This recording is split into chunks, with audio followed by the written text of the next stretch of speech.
Well, I haven't done one of these in a while, but what is going on, guys? Welcome back to another episode here of the Mets Central podcast. Today, I will be riding solo as I am going to be discussing a couple different things. I think I want to get into a bit of the first half, talk obviously about the fact that the second half is starting later tonight because I'm recording this the day before, and then tomorrow's the games again. But like I said, pre-record stuff, so it's a little weird, that type of deal. But regardless, going to be talking about, of course, the games that are coming up, talking about trade deadline targets, all that other stuff. Before we jump into everything, though, here, please be sure to leave a like on the video if you enjoy it. Subscribe if you guys are new, especially if you're Met fans, and turn on your notifications so you know when I upload or go live on the channel. And like I said, there's a lot to discuss because it was just a bonkers first half of the season, honestly, for the Mets, because we know that they started off 0-5 and things were disasters. Was it even like worse than 0-5? See, it's just so out of sight, out of mind that I just have little memory. And it just like, it feels like many moons ago, I was watching Joey Wendell on the roster playing third base and even some shortstop games because that was before JD Martinez was here. So Lindor every now and then would get off his feet and play DH. But yeah, it feels like many moons ago that happened, but it was a 0-5 start. That's right, because then they won one of the games in the doubleheader against the Detroit Tigers. Then they went on to win a couple series. I mean, they won the Red series, they won the Brave series, won the Royal series, swept the Pirates, and it was like, all right, things looking good. And then they end up winning a series against the Dodgers, and then all of a sudden things, spiraled a bit. So what does that define to you? Because like I said, I'm just looking right now, lost a series to the Giants, which was pretty unacceptable, to be honest with you. Lost a series to the Cardinals. Then they played the Cubs, split with them, actually. That was a 4-game set. Then they got swept by the Rays, which was really bad, and I remember that series vividly in Tampa Bay. But then you look at some of the other series, like, again, they beat the Cardinals, but then they lost to the Braves, and then they had a rough go of it with the Phillies. Again, to sum it all up, because I don't need to go through the entire schedule, they played like a 500 baseball team, and the expectation going into the year was, quite frankly, that they would be a 500 ball club. And lately, because fast forward to June, where we will actually focus on the schedule more, so they start off with 2 losses against the Diamondbacks, and then all of a sudden, Grimace throws out the first pitch, and things change. I don't remember if it was that Nationals game. I feel like it was later on, but you have a series of events that happen, whether you want to look at it as the Jorge Lopez throwing his glove into the stands thing and the fact that he said, "I'm the worst teammate," got taken out of context, and then, the media ran with it as he said they're the worst team in baseball, which did not happen, and the poor guy got cut, now playing with the Cubs. That's neither here nor there. Whether you want to look at it being Grimace, the fact that the team had a meeting, the fact that Lindor moved to the leadoff spot, Nimmo moved down in the lineup to the 2-hole, JDM in the 3-hole, and then Alonso hitting 4th, and then obviously a mixed bag from there in the lineup. Whether you want to look at it being any of those things, the Mets are winning games. They swept the Washington Nationals. They split that London series with the Philadelphia Phillies. Beat the Marlins in that series, of course, after that first loss against the Marlins was really annoying. But regardless, they swept the Padres. They really were close to sweeping the Rangers. Like, there are a couple of games here I'm looking at. It's like, just wish. Beat the Cubs in that series. Of course, the most impressive win in that was just annihilating Imanaga. And then they end up winning 2 against the Yankees. Dropped the series against the Astros, which sucks, but also a little acceptable because the Astros rolling into that series were the second hottest team in baseball, or just neck and neck with the Mets, you could say. And then even in July here, split with the Nationals, which again sucks because 2 of those games, the last 2 where they lost, really winnable games. You look at the series against the Pirates, and despite it being 8-2 the last game, that game was really winnable, but they split there. And then that brings us to today where they swept the Nationals, and then they really should have swept the Rockies, but unfortunately didn't. But 5-1 rolling into the All-Star break. That is above 500, and that is really a solid record and better than where we thought the Mets probably would be. And they find themselves in a wild card spot, which, again, if you asked me, especially after they dropped the first 5 games, and we're seeing things online about how no team has made the playoffs after starting 0-5 in the MLB, or it's at least happened a handful of times if it has. If you told me then that this team would be holding right now a third wildcard spot, I just wouldn't believe you. But here we are, and I think there's a very good chance that they leapfrog the Cardinals, and there's a series here coming up against the Braves at the end of July that could really change things. And if, they take 3 out of 4, sweep that, we're all of a sudden talking about the Mets playing for home field in a wild card. But again, that's a lot of what we're going to get into in terms of, do I think this team makes the playoffs? Is it worth buying or selling? And all that other stuff. Because there's a lot of factors that led me to even making a podcast here and just firing up the camera, recording this, and just, kind of, it's not just me having a discussion with you guys about this, because this is also me trying to figure out by doing, a little bit of a deep dive in terms of how I feel more about this team, which I am leaning more towards buy, because there is a lot of things that are sustainable about this team. Because you look at the lineup, and Pete Alonso, I feel like he could be a lot better than he's been. I mean, Lindor and Nimmo are superstars. There's no doubt about it. I think Alonso is poised for a better second half. Will it happen? I don't know. We'll have to see. But all I know is that he's going to have to step up if this Mets team wants a legit shot at the postseason, because there's only so much weight you could put on certain guys. And again, I get they have a deeper lineup this year, but that leads me to some of the question marks that this team still has rolling into the second half. You have to question Mark Vientos, and I am a big Mark Vientos guy. I believe in Mark Vientos, but you still have to ask these questions because it's fair. How much of what he's doing is going to be sustainable going forward? And do I think he's going to regress back to what he was prior to this breakout? No. However, you could maybe expect a little bit of a dip in production there, and that all of a sudden could cause problems in the lineup. Harrison Bader, I've loved what he's been, and I was very against the signing. Love what he's been lately, but are you going to continue to get contributions from him? Tyrone Taylor, is there going to be a little bit of a step forward there? Iglesias, love the guy right now, but again, what will happen with him? Will he start to lose his production, or is he going to start to get an everyday role? What's going to happen there? And then, of course, the big thing is, I think the two biggest things with this team is, one, when is Starling Marte coming back? And two, could Jeff McNeil get to at least being a league average hitter? We are not asking for the world here. If Jeff McNeil could just be league average, that changes the dynamic of this lineup entirely. And all of a sudden, you're talking about this team who already is just producing so much offensively. And you could even see it when Jeff McNeil does chip in the occasional big hit every now and then, how much deeper the lineup looks when he is getting the hit. But the problem is, there's also the scenarios where when him and Iglesias are hitting back-to-back and McNeil does have a poor day, you're seeing Iglesias shine and then McNeil underperforming, and you're like, why is McNeil playing over Iglesias outside of matchup reasons? But quite frankly, that's the only reason.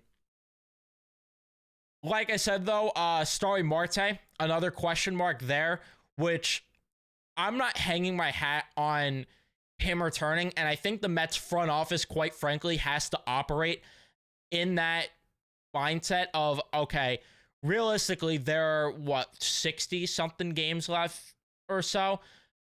Can we realistically be asking for Starling Marte to be back within that range, even though he hasn't started baseball activities yet? I know we're in mid-July, and, there's still, 2 months here, 2 months and a half of the season, and that's a lot of time there for him to return. But again, is he realistically going to return in that time frame? Maybe towards the end of September or middle of September, you could see him coming back. But if he does come back, how much of an impact is he going to make coming back from yet again another injury? And the guy, he has to play the field because JD Martinez is hogging up that DH spot, and Marte already looked like a lost dog out there in the outfield. What's going to happen if he's still banged up and he's going out there playing the outfield? The Mets have to plan accordingly there, because either way, they do need to cut ties with a couple guys on the roster, and I think that goes without saying. Ben Gamel, like, no, he shouldn't be on the roster. I prefer him over DJ Stewart right now because at least Ben Gamble provides some speed. But DJ Stewart obviously is a guy that you have to look at making an upgrade over. Tyrone Taylor, I think you could do better in the fourth outfield spot. I just do. But I don't mind him if he stays as, a guy that is on the bench and takes that Ben Gamble role. But you have to make an upgrade here somewhere in the outfield, and then you have to cut ties with Gamble and Stewart. And either way, you have to get another infielder on this roster because it's a little ridiculous here that you have one guy on your bench daily that could play the infield and DJ Stewart maybe could play first, but outside of that that's your options there in terms of versatility. And then that leads us to the pitching where, of course, you still have question marks with the rotation. Kodai Senga, he's going to come back. How much could you expect from Senga when he comes back? I'm not expecting the world here, but I expect him to still give solid outings, obviously, because he's still a very good pitcher. But again, it's a lot of pressure for a guy that's coming off a major injury.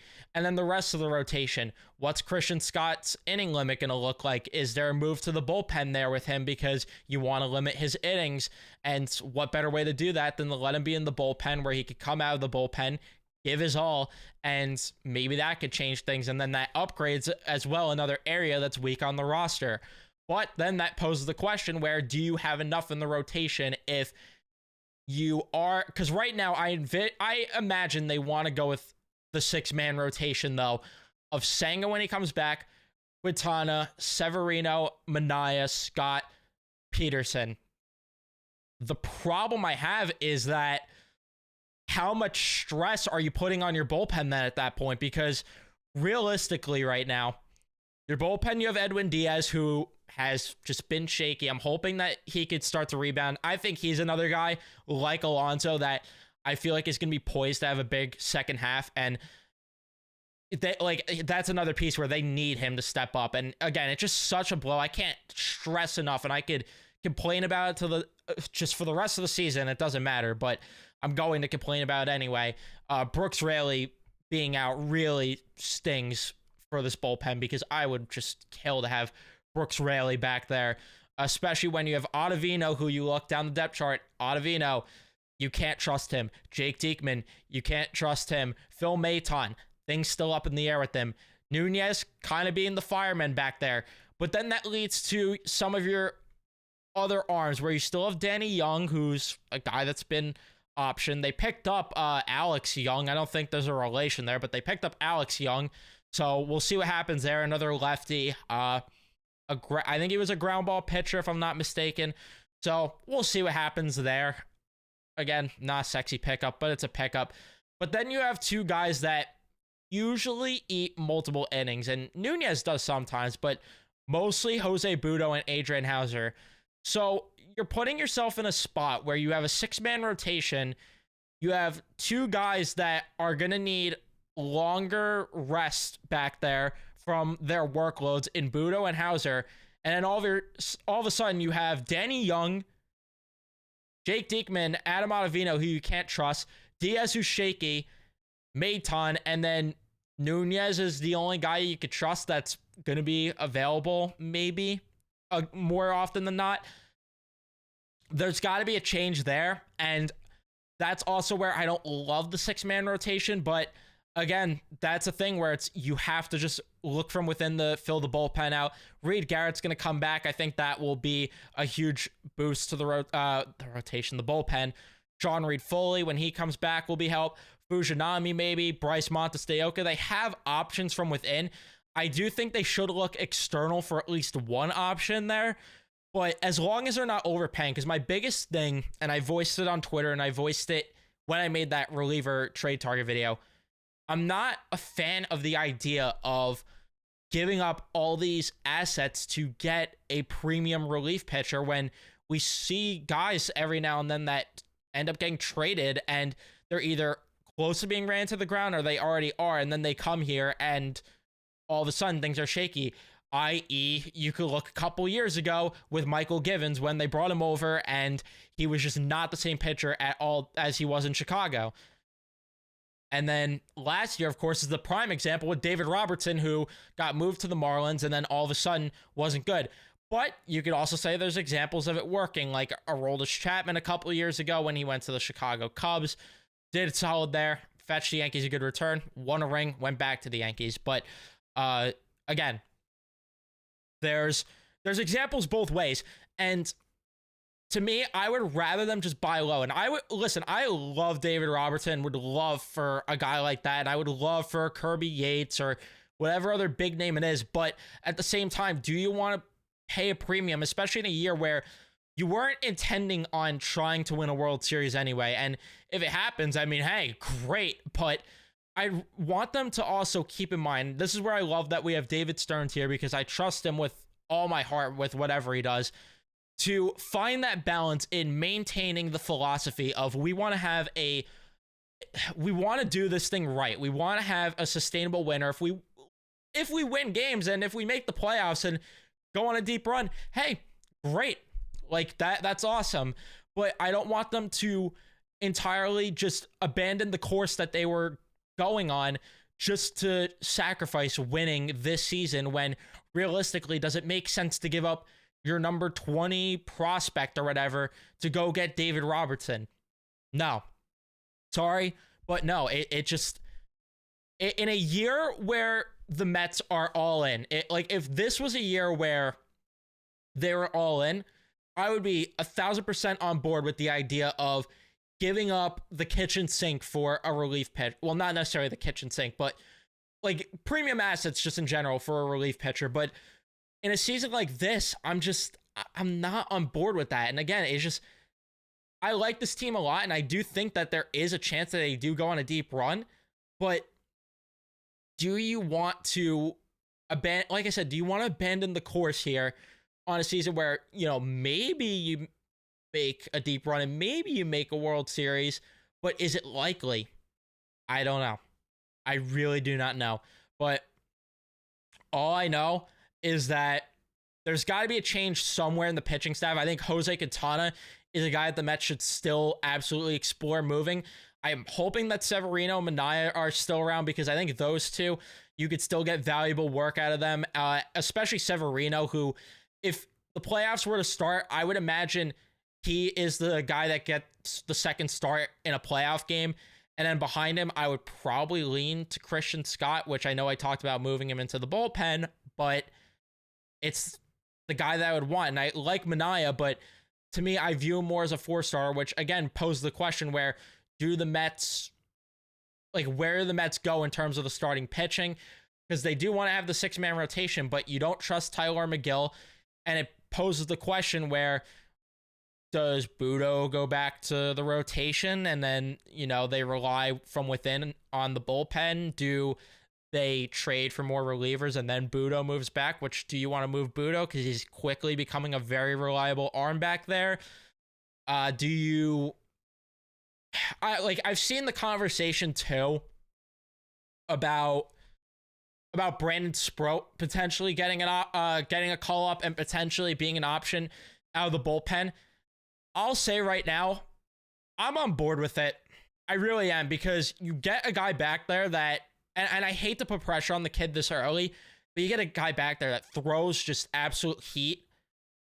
I'd like to see him get a chance, but are they going to go that direction? I don't know, because that's where I'm glad I'm not in the front office, because I'm just a lost duck. In terms of what this team should do, I just have no clue. But all I know is that I still am very on board with moving Quintana. I just don't see him as a guy that should be in your playoff rotation at all. And if he's in the bullpen, you're bringing in a guy that really isn't going to cut it from the bullpen, in my opinion, either. I just don't see the value in Quintana on this team. And then in terms of where you go from there, like I said, I don't know if you trade for another starter at that point, or if, again, you move Budo back to the rotation, keep the 6-man rotation, and then maybe you bulk your bullpen more, which wouldn't be the worst idea, because now that I'm saying it out loud, listen, I like Budo back there, and I think that he is probably the second most reliable arm back there right now outside of Nunez. I don't hate the idea of trying to revamp your bullpen And moving Budo back, moving Quintana out, and then your rotation is Senga, Sevi, Minaya, Scott, Peterson, Budo, and then your bullpens Diaz, hopefully Ottavino and Diekman are gone at that point, but Diaz, Maton, Nunez, Garrett, Sean Reed Foley. I don't like Adrian Hauser still being here. Maybe you call up Young, and then I think there's room still for another arm there, and then maybe you pick someone up through the trade market, or Bryce Montesteoka comes up, or Fujinami. But there's a couple different avenues they could go with the pitching, but I'm just not sure which one they do. And then to backtrack to the lineup, I'm really curious if they're going to give Drew Gilbert a shot. And he's coming back from an injury, and I do want to actually try to pull up the numbers that he has been putting up since his return. But there's the conversation potentially about Drew Gilbert, getting a crack here at being on the roster and potentially being that Michael Conforto type that we saw in 2015, which, again, it's putting a lot of pressure on a kid's shoulders, but it might be your only option, because if you look at the trade market, which I will pull up, like, the upcoming MLB free agents and tell you guys some of the outfielders, because there's really not a lot out there. So let me do that. So here you go. You have Cody Bellinger, who's probably going to cost a fortune, has an opt-out on a big contract. Are the Mets going to want to do that? I would probably say no. Maybe a reunion with Michael Conforto is possible. He's heating up, but he's still not having that great of a year. Do you want to go down that avenue? I think it could make some sense, which I do want to actually pull up his fan graphs here just to, like, get an idea of his numbers within the past few games or so, because like I said, I mean, we have all day in the world here to just keep rambling and ranting, whatever it might be. But I do want to see if I could find the numbers on that, which I don't know why the splits aren't appearing on fan graphs. Here we go. Splits. There we go. All right. No, I just didn't get the splits. All right. So it seems like I'm just not going to, oh, there we go. Because it's on the side there. I'm just blind. Anyway, yeah, let's see. So, I mean, it's not the most impressive numbers. I do want to see something. So if you look at his July number, actually, it's really not that bad. His July numbers, I know that it's a pretty small sample, but a 154 WRC plus is pretty crazy. I mean, he has a 900 OPS, but the problem is you look at June and it's like a 48 WRC plus and a 518 OPS. And then you go back to May, it's a near 1,000 OPS with 182 WRC plus. So I don't know what, I don't know what the situation is on that front with Conforto. And the problem is, too, I'm looking right now, because ideally, you'd probably be hitting him fifth, but it looks like he just doesn't thrive fifth in the batting order at all. I don't know if that's, again, things could change from team to team, but he's a guy that really thrives batting sixth, which wouldn't be the worst spot for the Mets to put him in the lineup, because I know they're not going to be for having three righties in a row because it's just the way they are, but I really wouldn't hate the idea of going JDM, Alonso, Vientos, and then Conforto, if Conforto's numbers in the sixth spot are going to be this, where he has a 212 WRC plus, a WOBA of 469, an OPS of 1140, a slugging percentage of 712, 492 or 429, sorry, on base percentage, and a 308 batting average. Like, if he's putting up those numbers and you acquire him, I mean, you gotta bat him in the sixth spot at that point. But again, like, that's just another option. And then you're looking at, like, really just vomit-worthy options like Kevin Kiermaier, no. Austin Slater, no. The only way things can maybe get a little more enticing is if the Diamondbacks sell, and even then, like, Randall Grichuk and, Jock Peterson, are those names really exciting you? To me, I don't mind the idea of potentially just going in-house and going with Gilbert. And I know that's kind of contradictory for the philosophy that I've had time and time again, especially that 22 deadline where I was really underwhelmed and upset about it. But the difference is that year they were on track to win the division. This year, they're just not that team. And I don't hate the idea of, again, sticking the course here and maybe trying out Gilbert there. Because, again, the options on the market just really aren't that appealing. And they have pieces that they could cut bait with if they wanted to help them get guys. But my thing is still, I'd rather, like, if they're going to acquire guys, get guys with control. Like, because Brett Beatty, I look at as a guy as maybe that will be trade bait this year. But you got to get a guy with control. Like, I'm not moving Brett Beatty for a rental. I'm sorry. Like, I know Brett Beatty's not been what we wanted, but you don't move a guy like Brett Beatty for a rental. You just don't do it.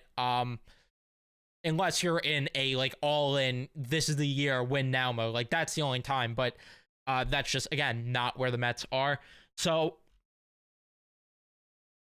you look at a couple different holes on this roster, and I think where the Mets could improve is a corner outfield spot. I'd like for them to acquire another infield bench rotational piece.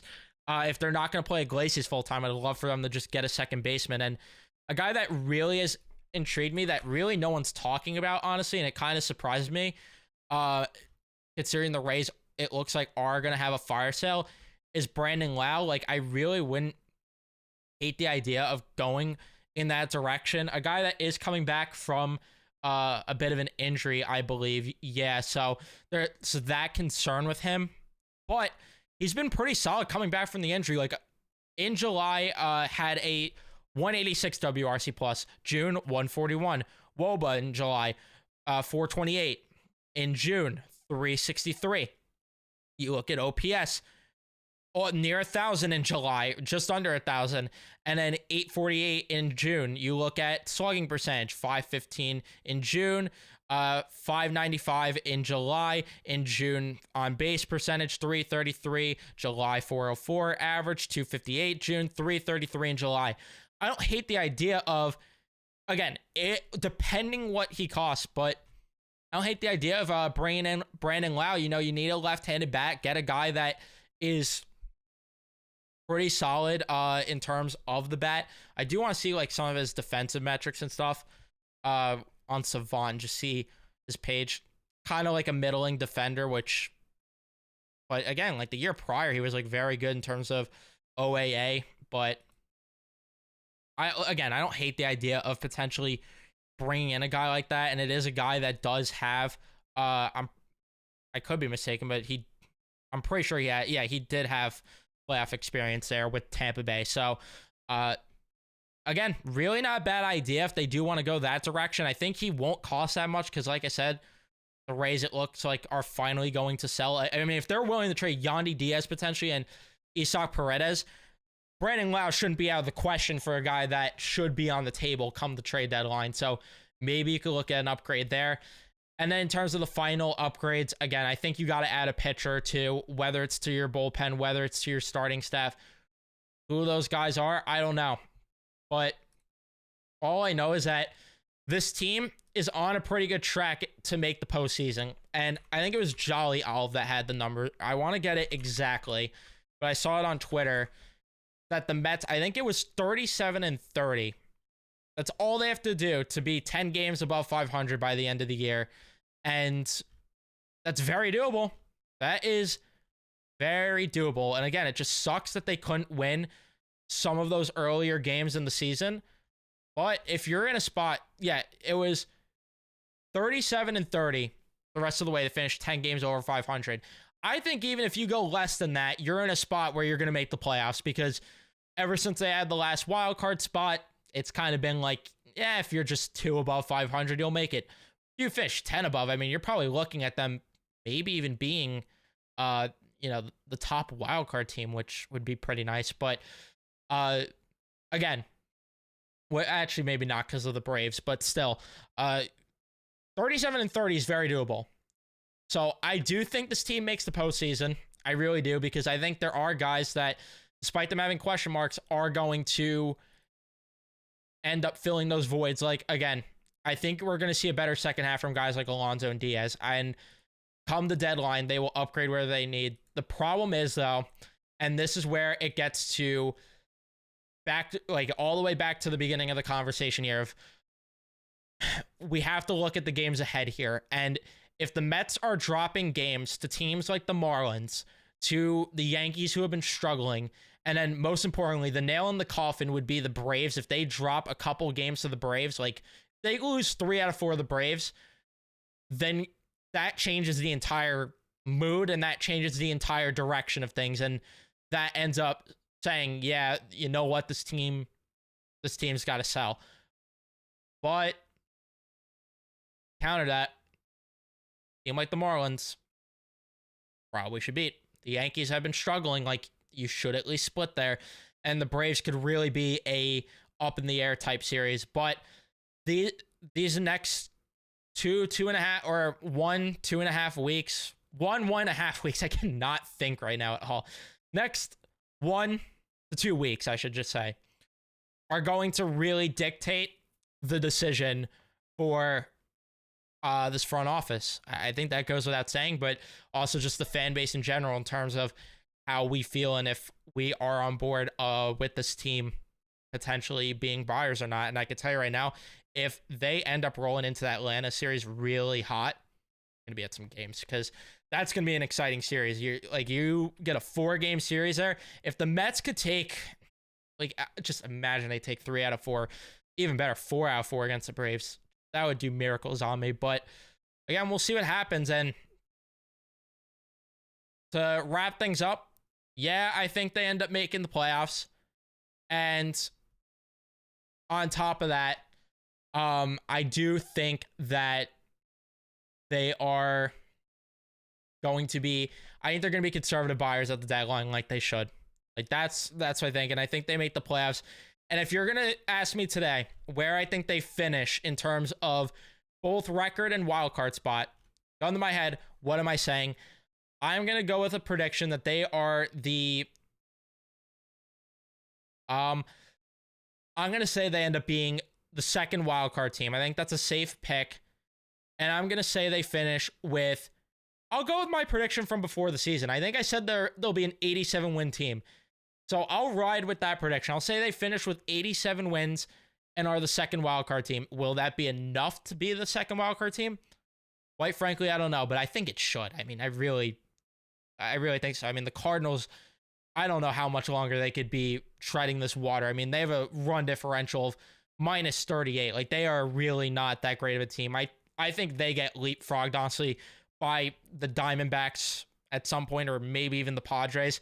More likely the Diamondbacks there. But again, that would be my final prediction. But let me know all your thoughts in the comment section down below. What you think potentially of the Mets buying, what you think, if you think they should sell. Give me your opinions. I want all of your opinions on pretty much every topic we talked about down in the comments below. Don't forget to leave a like if you haven't already. Don't forget to subscribe. Turn on your notifications so you know when I upload or go live next. And I'll see you guys in the next one.